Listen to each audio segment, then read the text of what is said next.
बिहार विधानसभा चुनाव को लेकर तैयारियां जोरों पर हैं। प्रचार प्रसार तेज है तो वहीं इसी बीच आज पटना में आरजेडी की राष्ट्रीय कार्यकारिणी की बैठक होने जा रही है। दोपहर 2 बजे से पटना के एक होटल में एक बैठक होगी। यहां आपको बता दें कि बैठक में आरजेडी सुप्रीमो लालू प्रसाद यादव, तेजस्वी यादव, राबड़ी देवी समेत पार्टी के तमाम बड़े नेता शामिल होंगे। इस बैठक में एनडीए सरकार को किस तरह घेरना है, इसकी रूपरेखा तय होगी। बूथ सशक्तिकरण पर वार्ता होगी। उत्तराखंड के सीएम पुष्कर सिंह धामी ने 4 साल का कार्यकाल पूरा कर लिया है। उन्होंने प्रधानमंत्री मोदी के मार्गदर्शन में काम किया और विधानसभा चुनाव में भाजपा को जीत दिलाई। धामी सरकार ने सिलक्यारा टनल प्रकरण को सफलतापूर्वक संभाला और राष्ट्रीय खेलों का सफल आयोजन किया। अब वो भाजपा सरकारों में सबसे लंबा कार्यकाल पूरा करने वाले मुख्यमंत्री भी बन गए हैं। राजस्थान की राजधानी जयपुर में सांसद हनुमान बेनीवाल, उनके भाई और पूर्व विधायक नारायण बेनीवाल तथा पूर्व विधायक पुखराज गर्ग को सरकारी आवास खाली नहीं करने के मामले में बेदखली नोटिस जारी किया गया है। ये नोटिस संपदा अधिकारी और एडीएम की ओर से जारी किया गया है, जिसमें तीनों को 11 जुलाई तक जवाब देने के लिए कहा गया है। आम आदमी पार्टी के नेता संजय सिंह ने कहा कि उत्तर प्रदेश में डबल इंजन की सरकार कबाड़ा हो चुकी है। उन्होंने कहा कि 26,000 से ज्यादा स्कूल बंद किए जा चुके हैं, 27,000 स्कूल बंद होने जा रहे हैं। उन्होंने कहा कि आम आदमी पार्टी 72 जिलों में विरोध प्रदर्शन कर रही है। इस दौरान उनके नेताओं के साथ बहुत अभद्रता की गई, उनको मारा पीटा गया। इंडिया ब्लॉक पर बोलते हुए केंद्रीय मंत्री चिराग पासवान ने कहा कि तथाकथित भारतीय गठबंधन के नेता नवंबर के लिए बहाने ढूंढ रहे हैं। जिस तरह से एनडीए आगे बढ़ रहा है और एक विजयी संयोजन है, भारतीय गठबंधन जानता है कि उनकी जीत संभव नहीं है।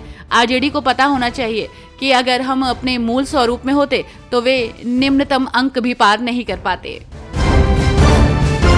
बिहार विधानसभा चुनाव को लेकर तैयारियां जोरों पर हैं। वोटरों को साधने के लिए राजनेता तरह तरह की घोषणा कर रहे हैं और ऐसे में चुनाव को मद्देनजर रखते हुए पीएम मोदी एक बार फिर बिहार की जनता को सौगात देने वाले हैं। यहां आपको बता दें कि 18 जुलाई को मोतिहारी आ सकते हैं। उप मुख्यमंत्री सम्राट चौधरी तैयारियों का जायजा लेंगे। वे प्रशासनिक और पार्टी अधिकारियों के साथ बैठक करेंगे। सुरक्षा व्यवस्था और अन्य मुद्दों पर भी चर्चा होगी। राजस्थान में बड़ा प्रशासनिक सुधार किया गया है। दरअसल प्रशासनिक सुधार विभाग ने प्रभारी सचिवों की सूची में बदलाव के आदेश जारी कर दिए हैं। मुख्यमंत्री भजनलाल शर्मा के निर्देश पर 11 जिलों के प्रभारी सचिव बदले गए हैं, जबकि 38 जिलों के प्रभारी सचिव यथावत ही रखे गए हैं। करीब 1.5 साल बाद प्रभारी सचिवों की सूची में ये बदलाव किया गया है। दिल्ली विधानसभा में विपक्ष के नेता और दिल्ली की पूर्व सीएम आतिशी ने ईंधन पर रोक लगाने के फैसले पर केंद्र सरकार पर निशाना साधा। उन्होंने कहा, क्या दिल्ली में भाजपा सरकार चला रही है या फुलेरा की पंचायत? एक दिन फैसला लेते हैं, दूसरे दिन खुद ही कह देते हैं कि फैसला सही नहीं है, तीसरे दिन चिट्ठी लिखते हैं। अगर फैसला सही नहीं था तो आपने फैसला क्यों लिया और वापस क्यों नहीं ले रहे? आप चिट्ठी का खेल क्यों खेल रहे हैं? दिल्ली में भाजपा की 4 इंजन वाली सरकार है। अगर वे चाहते तो तुरंत फैसला वापस ले सकते थे, लेकिन उन्होंने ऐसा नहीं किया। बिहार में मतदाता सूची के भारतीय चुनाव आयोग द्वारा किए गए विशेष गहन पुनरीक्षण पर बोलते हुए कांग्रेस नेता पवन खेड़ा ने भाजपा और ईसीआई पर निशाना साधा।